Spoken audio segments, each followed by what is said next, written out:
Mga kamundo, bago ko simulan tong kwento ko, gusto ko muna kayong tanungin. Nakaranas na ba kayo ng isang madaling araw na bigla ka na lang nagigising bandang 3:00? Pagkatapos ang unang pumapasok sa isip mo ay yung taong naging parte ng buhay mo. Yung taong naging espesyal sa'yo. Yung pakiramdam na hihilahin mo yung kumot mo pero imbis na maging komportable ka, mas lalo ka lang giginawin kasi alam mong wala na siya sa tabi mo. Ang sabi nila, ang pinakamahirap na parte raw ng breakup ay hindi yung mismong araw na naghiwalay kayo ng landas, kundi yung mga sumunod na araw na kailangan mo nang sanayin ang sarili mo na mag-isa ka na lamang. Nawala na siya. Kaya sana pakinggan nyo tong kwento ko hanggang sa dulo. Baka sakaling may mapulot kayong aral o baka naman, tulad ko, may karamay kayong umiiyak ngayon habang nakikinig kay Kuya Dax. Nga pala Kuya Dax, ako si Caleb. 27 taong gulang na ako sa kasalukuyan. Kung ilalarawan ko ang sarili ko sa mabilisan, isa lang naman akong simpleng lalaki na nagtatrabaho sa isang corporate office dito sa Maynila. Hindi naman ako yung tipong agaw pansin sa karamihan dahil sa itsura ko. Katamtaman lang ang tangkad ko. May pagkamoreno ang balat ko. At laging gulo-gulo ang buhok ko kapag stress na sa trabaho. Masasabi ko namang masayahin akong tao. Madaling biruin. At hanggat maaari, ayaw ko ng gulo. Sobrang mapagmahal din ako. Tipong kapag nagmahal ako ng isang tao, ibinibigay ko ang lahat. Kahit nga minsan ay nakakalimutan ko ng sarili ko. Sobra akong ma-attach. Kaya siguro madali rin akong masaktan sa huli. Ang taong naging dahilan sa lahat ng luha ko ay itago na lang natin sa pangalang Jared. 26 na taong gulang naman. Si Jared ay yung tinatawag nilang trending ngayon na half-is or half American at half Filipino. Pero dito na siya lumaki sa Pilipinas. Well, nagkakilala kami sa G-App. Matangkad siya, tisoy, at may kulay brown na mga mata. Siya yung tipo ng tao na napaka-pribado. Tahimik siya, seryoso sa buhay, at medyo may kahirapang basahin ng emosyon. Kapag masaya siya, hingiti lang siya ng bahagya. Pero kapag malungkot naman o galit, mas pipiliin niyang manahimik at magkulong sa kwarto kaysa sa pag-usapan ng mga problema namin. Ang kaibahan ng ugali naming dalawa ay naging tulay para mahalin namin ang isa't isa. Pero ito rin pala ang mismong dahilan kung bakit kami tuluyang magkakasira.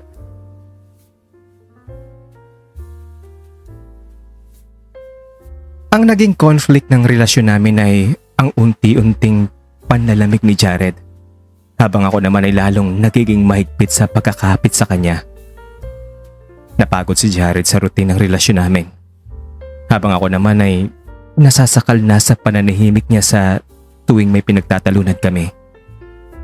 Umabot pa nga sa punto na hindi na kami nagkakaintindihan. At isang gabi nga, nagpasya na siyang makipaghiwalay na sa akin. Doon na nga nagsimula ang kalbaryo ko or day 0 ng pag-alis niya.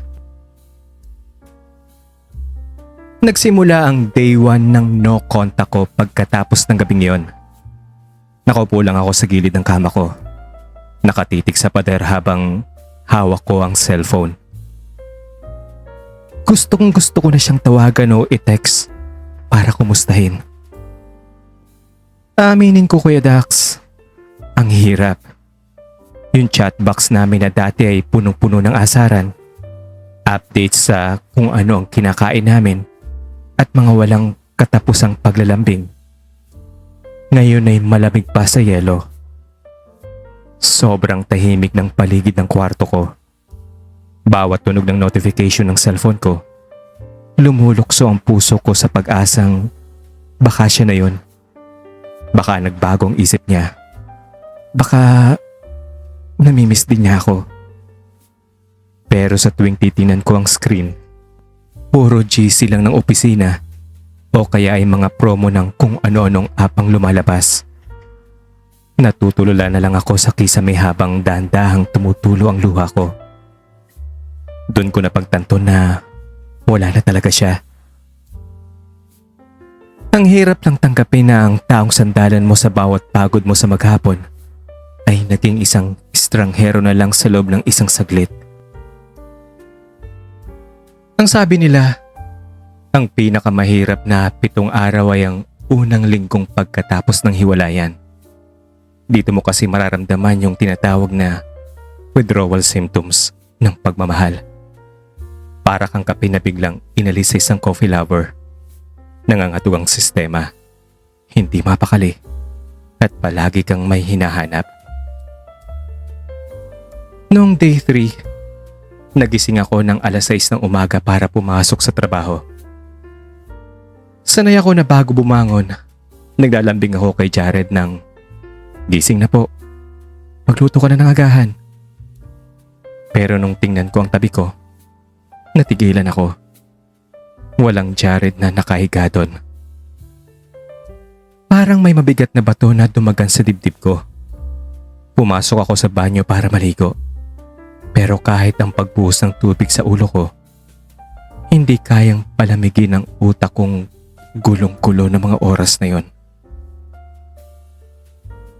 Habang nasa MRT ako patungong opisina, nakatitig lang ako sa labas ng bintana. Pinagmamasdan ko ang mga sasakyang nag-uunahan sa EDSA. Ang mga taong nagmamadaling maglakad sa gilid ng kalsada. Napaisip ako, paano nila nagagawang mamuhay ng normal habang ang mundo ko ay gumuguho na? At pagdating ko sa opisina, hindi ako makatutok sa computer screen ko. Nakatitig lang ako sa keyboard. Ilang beses akong tinanong ng mga katrabaho ko kung okay lang daw ba ako. Kasi napapansin nilang namumugto ang mga mata ko at wala ako sa sarili. Sinabihan ko na lang na napuyat ako sa paggawa ng reports. Pero ang totoo, gabi-gabi akong nakikipagbuno sa sarili kong isip. Ang hirap lang tanggapin na ang taong kabisado ang bawat sulok ng buhay mo ay bigla na lang naglaho na para bang bula. Pag-uwi ko sa bahay nung gabing yon, nakita ko pa yung cup noodles na binili naming magkasama nung nakarambuan sa grocery. Nakapatong pa rin sa ibabaw ng refrigerator. Napaupo na lang ako sa side ng kusina at doon lumuha ng tahimik. Doon ko na-realize lahat ng bigat na kinikimkim ko buong maghapon sa opisina. Dumating ang day 10 at dito na pumasok ang katangahan ko. Buong araw kasi akong binalot ng matinding lungkot dahil umuulan nun. Ang lakas ng buhos ng ulan sa labas ng bintana ng kwarto ko. At bawat patak nito ay parang sumasabay sa pintig ng puso ko na isinisigaw ang pangalan niya. Napatanong na lang ako, bakit ganon? Kahit alam ko sa sarili ko na tanggap ko na wala na siya. Gustong gusto kong magmakaawa na bumalik na siya. Nilabanan ko naman ang sarili ko ng halos 5 oras. Itinabi ko ang cellphone ko sa ilalim ng unan. Lumabas ako ng kwarto para uminom ng tubig. Nanood ng kung ano-ano sa YouTube para lang madistract ako.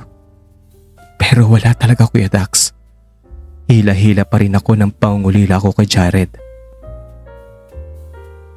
Mga bandang alas 11 nga ng gabi, tuluyan na akong binuwag ng karupukan ko.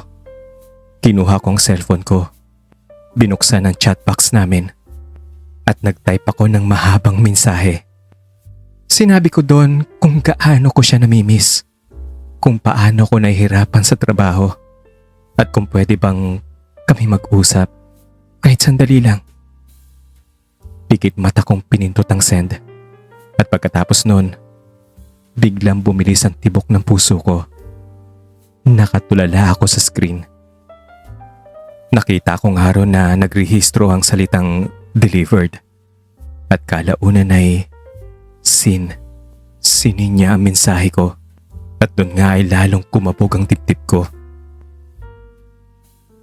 Lumipas nga ang 30 minuto. Walang sagot. Lumipas pang 1 oras, 2 oras. Hanggang sa nakatulog na lang ako na hawak ang cellphone ko. Kinabukasan paggising ko, nakita kong reply niya. Napakaikli. Ang sabi niya lang, "Kalib naman, please. Bigyan muna natin ng oras ang isa't isa. Masasaktan lang tayo." Para namang sinaksak ang puso ko sa lamig ng sagot niya. Galit na galit ako sa sarili ko nung araw na yon. Pakiramdam ko, ibinaba ko ang natitira kong dignidad para lang sa dalawang pangungusap na nagpapatunay na ayaw na talaga niya sa akin. Back to zero ako. Ang hirap magsimula uli. Pagsapit naman ng day 20, pumasok ako sa yugto ng matinding pangungulila at pagtatanong. Dito ko na itanong sa sarili ko na baka naman may kulang sa akin. Baka masyado akong naging mapaghanap ng atensyon. O baka naman naging boring ako para sa kanya. Araw-araw, pinapanood ko ang mga lumang video namin sa phone ko. Yung mga simpleng asaran habang kumakain sa tabi ng daan. Yung mga biyahe namin kung saan nakasandal siya sa balikat ko habang natutulog sa bus. Bakit ang hirap tanggapin? Yun na lang ang naitanong ko sa sarili ko habang tinitingnan ang isa sa mga litrato namin nung nanggaling kami sa Tagaytay. Ang saya pa nga namin sa larawan na yon. Nakangiti si Jared. Hawak-hawak ang kamay ko habang malamig ang hangin. Paano nagagawang makalimot ng isang tao ng ganong kabilis? Paano niya nagagawang matulog sa gabi nang hindi malang naiisip kung kumain na ba ako o kung buhay pa ba ako? Naging routine ko nang dumaan sa tapat ng paborito naming coffee shop pagka-uwi ko galing sa opisina. Uupo ako sa labas nun. O-order ng parehong kape na iniinom namin dati at maghihintay. Para na nga akong tanga na umaasang bigla siyang susulpot doon. Lalapit sa akin at sasabihin, "Kalib, tara, umuwi na tayo." Pero gabi-gabi akong umuuwing bigo. Ang tanging kasama ko sa paglalakad pa uwi ay ang sarili kong shadow sa ilalim ng poste ng ilaw. Ang sakit lang isipin na ang mga lugar na dati puno ng saya at tawanan, ngayon ay naging mga monumento ng kalungkutan at panghihinayang. 1 buwan na nakalipas, 30 araw na wala na si Jared sa buhay ko. Pero pakiramdam ko ay 1 taon na ang lumipas sa sobrang bagal ng takbo ng oras. Sa loob ng 1 buwan na yon, 3 beses ko siyang sinubukang i-chat ulit. At sa bawat beses na gumagawa ko ng dahilan para magparamdam, itinatanong ko kung nasan yung lumang sapatos ko na naiwan sa kanya. O kaya'y magsisend ako ng random na meme. Laging malamig at formal lang ang sagot niya. Minsan kasi, iniisip natin na kapag nagparamdam ang ex natin o kapag sinagot nila ang mga walang kwentang chat natin, may pag-asa pa, diba? Pero ang totoo, sinasagot lang nila tayo dahil sa awa o dahil sa obligasyon, hindi dahil mahal pa rin nila tayo.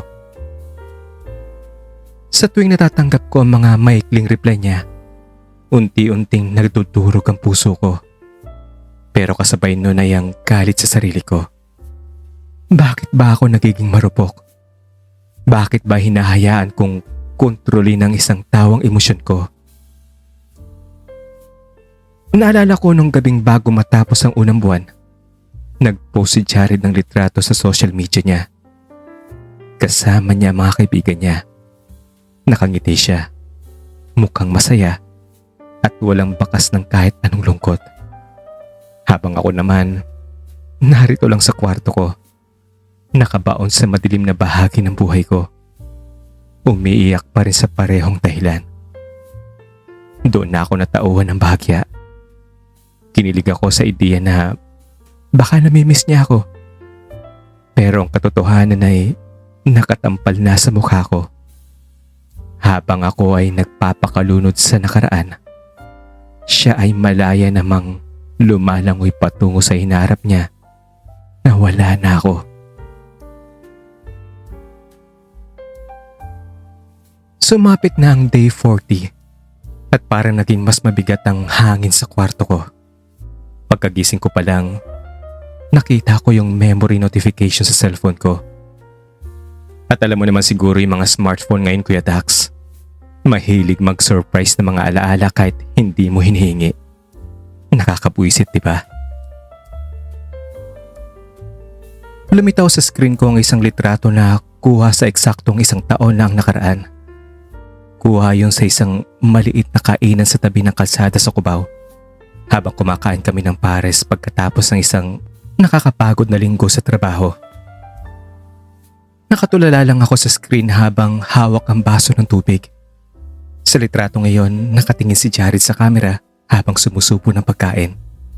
May kanin pa nga sa pisngi niya mula sa kinain niya. At ako naman, nakangiti ng malapad habang nakakbay sa kanya. Ang daling balikan ng pakiramdam ng saya. Pero ang hirap tanggapin na ang taong nandun sa litrato ay hindi nakapareho ng taong umiiral ngayon sa totoong buhay. Iba na si Jared ngayon. Yung Jared na kasama ko sa litratong yon, mahal ako. Yung Jared ngayon, parang hindi na niya ako kilala. Kinilig ako nung maalala ko kung paano niya pinunasan ang pawis ko gamit ang sarili niyang panyo nung gabing yon. Pero kasunod ng kilig na yon ay ang matinding kirot. Napaupo ako sa gilid ng kama ko at doon ko naisip na baka kailangan ko lang i-archive o ilipat sa isang tagong folder ang lahat ng mga litrato namin. Ang hirap kasi kapag araw-araw mong nakikita ang mukha ng taong pilit mong kinakalimutan. Para kang naglalagay ng asin sa sarili mong sugat na hindi pa naman tuluyang naghihilom. Noong day 50, niyaya ko ng mga tropa ko sa opisina na uminom.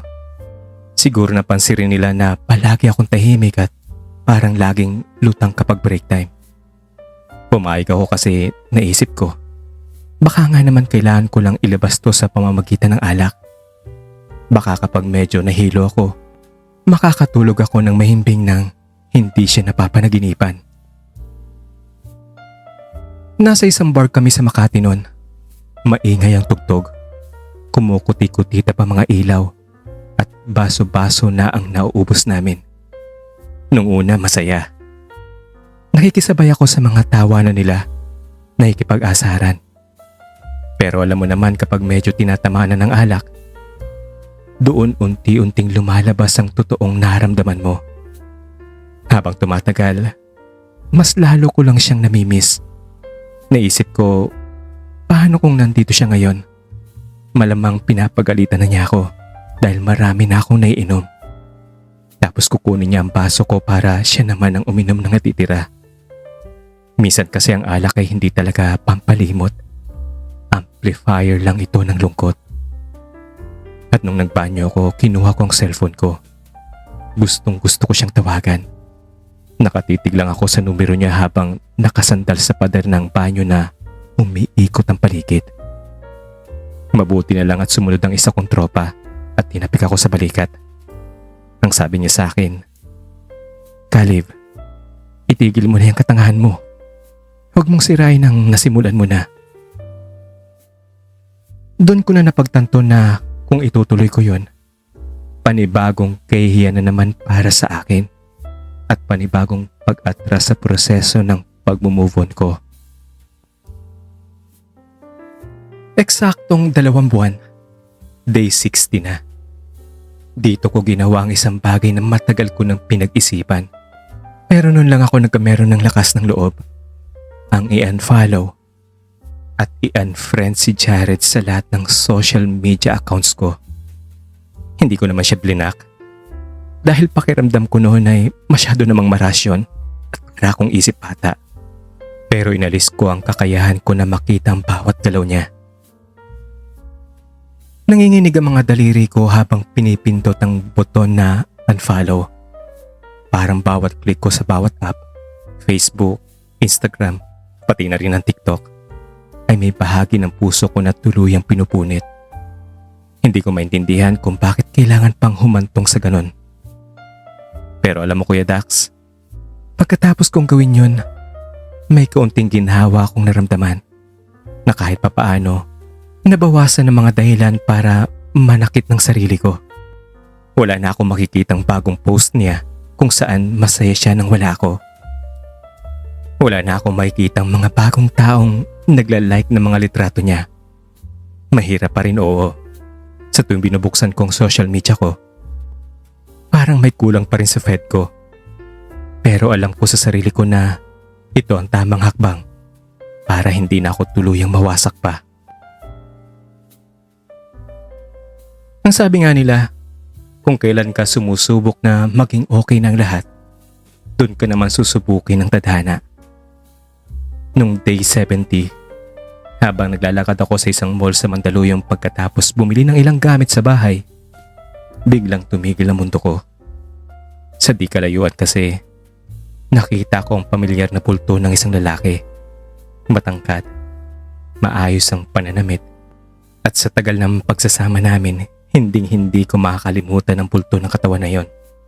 Sigurado akong si Jared yon. Nakahinto siya sa tapat ng isang tindahan ng sapatos. Natulala ako sa kinatatayuan ko. Parang nakalimutan kong huminga sa loob ng ilang segundo. Wala akong maipaliwanag na nararamdaman noon. Hinalo-halong kaba, takot at matinding pangungulila. Gusto kong tumakbo papalapit sa kanya. Yakapin siya ng mahigpit at sabihin, "Jared, nandito ako. Miss na kita." Pero nanatili akong nakatayo doon, nakakubli sa likod ng isang malaking haligi. Doon ko nakita na may kasama siyang kaibigan niya. Tumatawa siya habang itinuturo ang isang sapatos. Mukha naman siyang maayos, malusog, at higit sa lahat, payapa.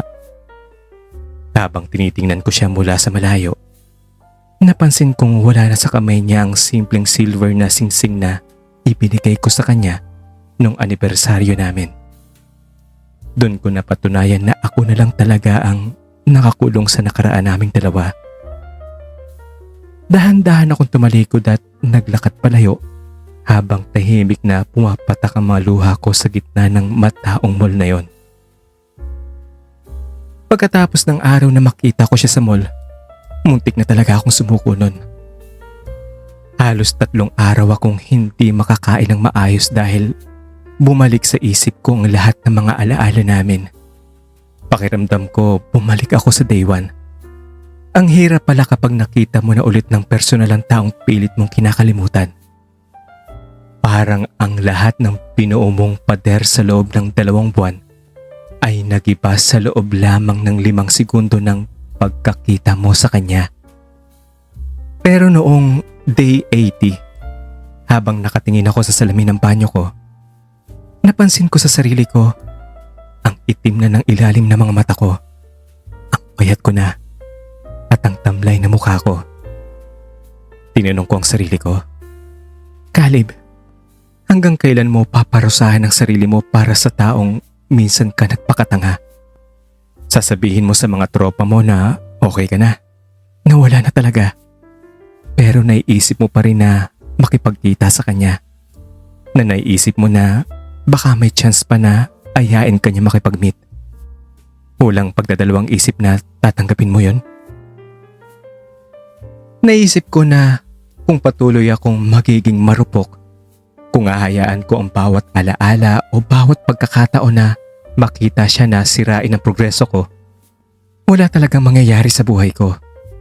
Mawawala ng saysay ang lahat ng gabing iniyakan ko. Kaya nung gabing yon, nagdesisyon na talaga ako. Hindi ko na hayaang kontrolin ng nakaraan ko ang kasalukuyan ko. Naglinis ako ng kwarto ko. Itinapon ko ang mga lumang resibo ng mga date namin at hinarap ang salamin ng may mas matatag na puso. Magsisimula na naman ako. Pero sa pagkakataong iyon, gagawin ko na ang no contact rule na may paninindigan at katotohanan. Kuya Dax, alam mo ba yung pakiramdam ng magising ka sa isang umaga tapos may iba ka nang naiisip? Nung day 90, nagising ako dahil sa sikat ng araw na tumatama sa mukha ko galing sa bintana ko. Bumangon ako, nagkinat at dumiretso sa kusina para magtimpla ng kape. At habang hinihintay kong kumulo ang tubig sa takore, bigla akong natigilan. Ang pambihira. Halos 3 buwan na ang nakalipas, pero ngayon lang napagtanto na hindi mukha ni Jared ang unang pumasok sa isip ko pagkamulat ng mga mata ko. Kaya ko pala na wala siya. Nang bulong ko sa sarili ko habang hawak ang paborito kong mug. Parang gumaan bigla ang dibdib ko. Hindi ko maipaliwanag pero pakiramdam ko, may isang malaking tinik na dahan-dahang nabunot sa puso ko. Nung mga nakaraang buwan, bawat gising ko ay parang parusa dahil palaging may kasamang lungkot at pangungulila. Pero nung umagang iyon, narinig ko ang huni ng mga ibon sa labas at naramdaman ko ang init ng kape ng walang halong pait ng nakaraan. Naisip ko na ang oras pala talaga ang pinakamabisang gamot. Kahit na nung una ay parang napakabagal ng takbo nito. Hindi naman ibig sabihin niyon ay nakalimutan ko na si Jared ng tuluyan. Nandun pa rin ang alaala niya. Pero sa pagkakataong iyon, hindi na iyon masakit. Parang isang lumang kanta na lang na naririnig mo sa radyo. Pamilyar, oo. Pero hindi mo na kailangang kantahin pa dahil alam mong tapos na ang tugtog. Sumapit ang day 100 at dito ko na naisip na kailangan ko namang pagtuunan ng pansin ang sarili ko. Masyado ko na kasing napabayaan ang katawan ko at ang trabaho ko ng mga nakarang buwan. Kaya naman nagpasya akong mag-enroll sa isang gym malapit sa tinutuluyan ko at unti-unti kong ibinalik ang sigla ko sa opisina. Kumisan kasi kapag sawi tayo, nakakalimutan natin ang may sarili pa pala tayong buhay na dapat alagaan. Nung pumasok ako sa opisina na maayos ang gupit ng buhok, nakapagbihis ng maayos at may ngiti sa mga labi, marami sa mga katrabaho ko ang nakapansin sa akin. Ang sabi pa nga nila, "Uy, Caleb! Mukhang bumabalik na ang dating ikaw ah." Well, natawa na lang ako pero sa loob-loob ko, alam kong totoo naman yun. Ang sarap lang sa pakiramdam na muling maranasan ang pagpapahalaga sa sarili na matagal kong ipinagkait dahil lang sa paghahabol sa isang taong ayaw na sa akin. Nagsimula na rin akong lumabas kasama ang pamilya ko tuwing weekend. Dati, palagi kong tinadailan na busy ako kaya ay kasama ko si Jared. Pero ngayon, nakakabawi na ako sa kanila. Doon ko din na-realize na marami pa palang nagmamahal sa akin na hindi ko dapat binapaliwala. Ang pagmamahal pala, hindi lang umiikot sa isang tao. Nandiyan ang pamilya at mga tunay na kaibigan na laging handang sumalo kapag nadapa ka. Akala ko talaga okay ng lahat. Pero nung day 110, biglang tumunog ang cellphone ko habang naghahanda na ako para matulog. Isang unknown number ang lumitaw sa screen ko. At nung sagutin ko ang tawag, nakarinig ako ng malalim na buntong hininga. Kahit hindi siya magsalita, alam ko at kabisado ko ang tunog ng paghinga niya. At alam ko, si Jared ang nasa kabilang linya. Aminin ko Kuya Dax, parang biglang bumalik ang kaba sa dibdib ko. Pero sa pagkakataong iyon, may kasama ng kontrol.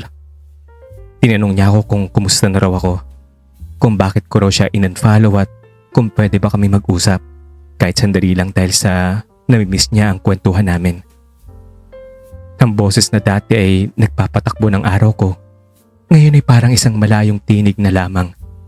Kung dati ay baka nagmamakaawa ako na makipagbalikan siya, ngayon ay kalmado na ako.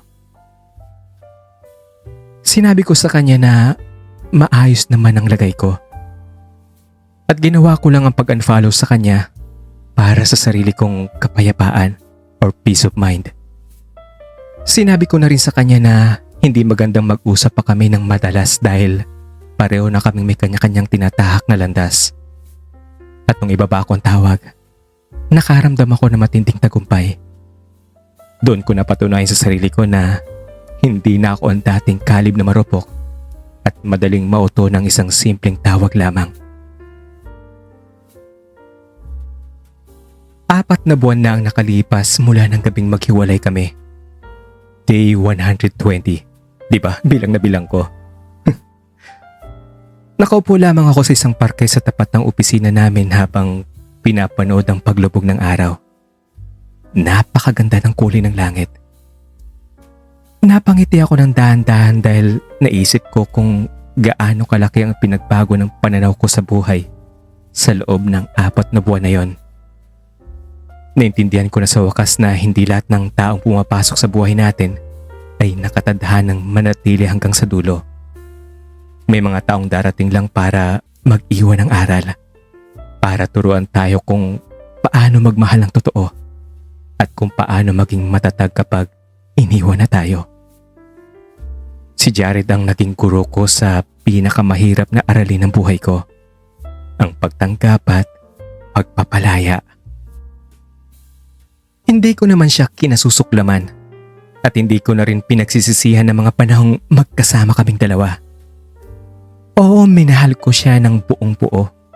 At alam ko naman sa sarili ko na minahal din naman niya ako sa parang alam niya. Sapat na sa akin ang malamang naging bahagi siya ng kwento ko. At ako naman ay handa ng magsulat ng bagong kabanata ng buhay ko na hindi na siya kasama. Noong day 130, nag-chat ulit si Jared. Pero sa pagkakataong iyon, formal ang tono niya. Sinabi niya na baka pwede kaming magkita sa paborito naming coffee shop para ibalik ang ilang mga gamit ko na naiwan sa apartment niya. At para na rin daw makapag-usap kami ng maayos bilang formal na pagpapaalam. Nung mabasa ko ang mensahe niya, hindi na ako kinabahan. Wala na yung matinding takot na baka bumalik na naman ako sa simula kapag nakita ko siya. Nung mga oras na yun masasabi ko na handa na talaga ako. At alam ko na sa sarili ko na ang pagkikitang iyon ay para ibalik pa ang nakaraan. Ito ay formal na pagpapaalam sa isa't isa sa mahabang kwento ng pag-iibigan naming dalawa. Kuya Dax, dumating na ang araw na pinakahihintay ko. Ang day 131. Ito yung araw na makikita kami ni Jared para sa formal na pamamaalam at pagbabalik ng mga naiwang gamit. Habang naglalakad ako papasok sa paborito naming coffee shop, parang bumabagal ang takbo ng paligid. Naririnig ko ang mahinang tugtog ng musika sa loob at ang amoy ng bagong giling na kape. Mga bagay na dati nagbibigay sa akin ng panatag na loob. Pero ngayon ay may hatid na kakaibang kaba. Nakita ko siya kagad. Nakaupo siya sa gilid ng bintana. Nakatitig sa labas habang hawak ang kanyang tasa. Sa huling pagkakataon, pinagmasdan ko ang kanyang mukha mula sa malayo. Ang kanyang brown na mga mata na dati ay nagpapatakbo ng mundo ko. Ngayon ay may bakas na rin ng pagod at kalungkutan. Nung lumapit ako at umupo sa tapat niya, dahan-dahan siyang lumingon at ngumiti ng bahagya. Isang simpleng, "Kumusta ka, Lib?" ang lumabas sa bibig niya. Inilapag niya sa mesa ang isang maliit na paper bag na naglalaman ng ilang lumang t-shirt ko, ang paborito kong libro, at ang silver na singsing na ibinigay ko sa kanya na kusa niya ibinalik. Natulala ako sa mga gamit na yon. Ang liit lang pala ng espasyong inoccupy ng mga alaala namin kapag itinago sa isang supot. Pero kahit nakaharap ko na ang taong nagdulot ng pinakamatinding pait sa buhay ko sa loob ng 4 na buwan, nakaramdam ako ng kakaibang lamig at kalmado ng aking puso. Wala ng galit. Wala ng sumbatan. Naroon na lang kami. 2 taong naging magkapareha dati, pero ngayon ay estranghero na may pinagsamahang nakaraan. Habang nakaupo kami ron, naging mas malalim ang aming pag-uusap. Sinabi naman sa akin ni Jared na Humihingi siya ng tawad sa lahat ng sakit na idinulot niya. Sinabi niya na napagod siya sa relasyon namin dahil hindi niya alam kung paano ibibigay ang pagmamahal na sa tingin niya ay karapat-dapat para sa akin.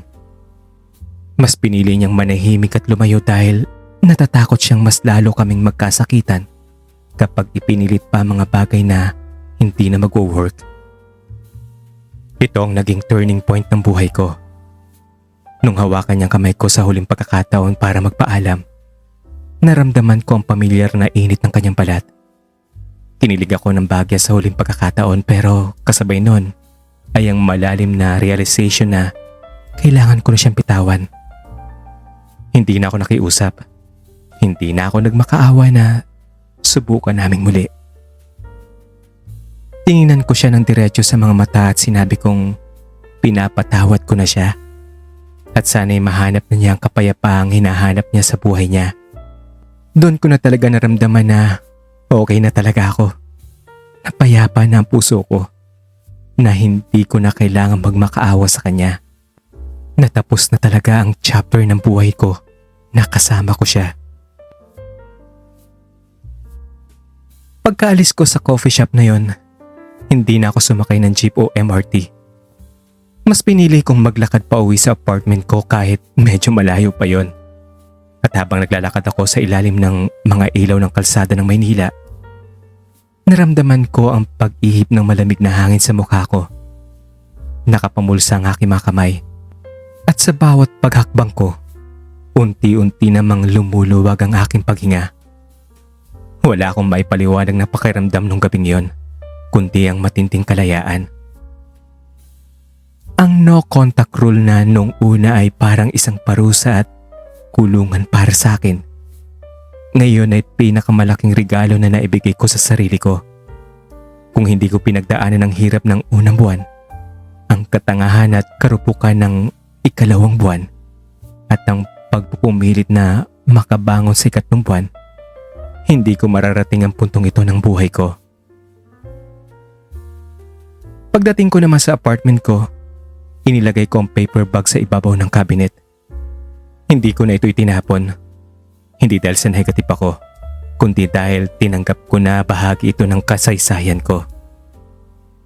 Humiga ako sa kama ko at sa unang pagkakataon sa loob ng mahigit na 4 na buwan, nakatulog ako ng mahimbing nang walang kahit isang luha na pumatak sa mga mata ko. Nagising naman ako kinabukasan na may bagong pag-asa at handa nang harapin ang bawat bukas ng mag-isa, pero matatag pa rin. Nakalipas na ang mahigit 5 buwan mula nung gabing gumuho ang mundo ko. Masasabi ko na sa wakas ay okay na ako, Kuya Dax. Ang no contact rule na hindi lang pala tungkol sa hindi pag-message o pag-iwas sa ex mo. Ito din pala ay tungkol sa pagbabalik ng atensyon sa sarili mo. Ito ay ang pagtanggap na kapag ang isang pinto ay tuluyan ng isinara ng tadhana, hindi mo na kailangang sirain ang iyong sarili para lang pilitin itong buksan muli. Natutunan ko na kapag nagmahal ka, kailangan mag-iwan ka ng konti para sa sarili mo. Ako kasi masyado kong ibinuhos ang lahat kay Jared. Kaya nung nawala siya, pakiramdam ko'y wala lang natira sa akin. Pero sa pagdaan ng mga araw na pananahimik at pagtitiis, unti-unti ko namang nabuong muli ang sarili ko gamit ang mga natitirang piraso ng pagkatao ko. Sa ngayon masasabi kong mas kilala ko na ang sarili ko. Mas matatag, mas maingat, at may mas malalim na pagpapahalaga sa aking sarili bilang tao. Hindi ko na rin itinatanong sa sarili ko kung bakit nangyari ang lahat ng yon. Sapat na sa akin ang malamang nakayanan ko ang bagyo. At sa bawat isa na kasalukuyang dumadaan sa day 1, day 10, o kahit day 30 ng kanilang no-contact journey, gusto kong sabihin sa inyo na magtiwala kayo sa proseso. Oo, mahirap sa simula. I've been there. Magiging marupok kayo at baka nga mag-back to zero pa kayo ng paulit-ulit tulad ko. Pero trust me. Pero darating ang araw na gigising kayo at mararamdaman nyo na lang na hindi na masakit. Wala na talaga. At ito lang masasabi ko sa inyo. Malalampasan nyo rin yan. makakaya nyo at kakayanin nyo. Kuya Dax, hanggang dito na lang ang sulat ko. Maraming salamat sa pagkakataon na maibahagi kong kwento ko sa iyong channel. Malaking tulong ang pakikinig sa mga kwento rito para malaman ko na hindi ako nag-iisa sa aking mga pinagdaraanan. More power po sa inyo. At sana'y marami pa kayong matulungang katulad ko na naghahanap ng karamay sa gitna ng dilim. Sa mga totoong nagmo-move on dyan, huwag tayong marupok ha. Alam kong hindi basta-basta mawala ang feelings natin sa taong naging malaking parte ng buhay natin. Pwede tayong magbigay ng chance kung nagkamali sila sa'yo, pero kung paulit-ulit na, mag-isip-isip ka na. Hindi na yung partner mo ang may problema. Ikaw na. Huwag kang humanap ng dahilan para bigyan ng justice ang pagiging tanga mo. Kasi kung talagang gusto mo mag-move on, gagawin mo ang best mo para gawin yon. Yun lamang po, Kuya Dax. Ako si Kaliv. At ito, ang true confession ko.